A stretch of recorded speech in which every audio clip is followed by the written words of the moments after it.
ভাইয়া তোমার কাছে ঘড়ি আছে? হ্যাঁ বেটা আছে, আমি স্কুলে দেরিতে পৌঁছাই সেই জন্য আমার টিচার অনেক মারে। বেটা তোমার মাকে বলবে যেন সকাল সকাল ডেকে দেয়, আমার মা নেই। আচ্ছা বেটা আমি দেখাচ্ছি। এটা 500 টাকা দাম, এটা 300 টাকা দাম, বলো কোনটা নেবে? ভাইয়া আমার কাছে তো শুধু 10 টাকা আছে, আমি প্রতিদিন অল্প অল্প করে টাকা দিয়ে যাব, যখন 300 টাকা হয়ে যাবে তখন এই ঘড়িটা নিয়ে যাব। ঠিক আছে, রোজ আসবে আর এটাই তোমার টাকা ফেলবে।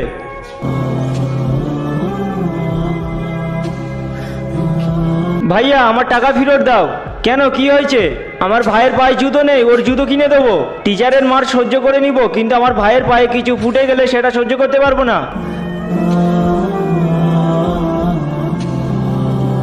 বন্ধুরা, তুমি যদি জল খেতে পছন্দ করো তাহলে ভিডিওতে লাইক করে চ্যানেলটি সাবস্ক্রাইব করে দাও, আর যদি মদ খেতে ভালোবাসো তাহলে কিছুই করতে হবে না। ভাই এই দেখ 100 টাকা, চল জুতো কিনতে যাব। শোনো বেটা নিয়ে যাও, ঘড়ি তো 300 টাকার, আমার কাছে শুধু 3 টাকা আছে। এখন তো 3 টাকার হয়ে গেছে, এই নাও।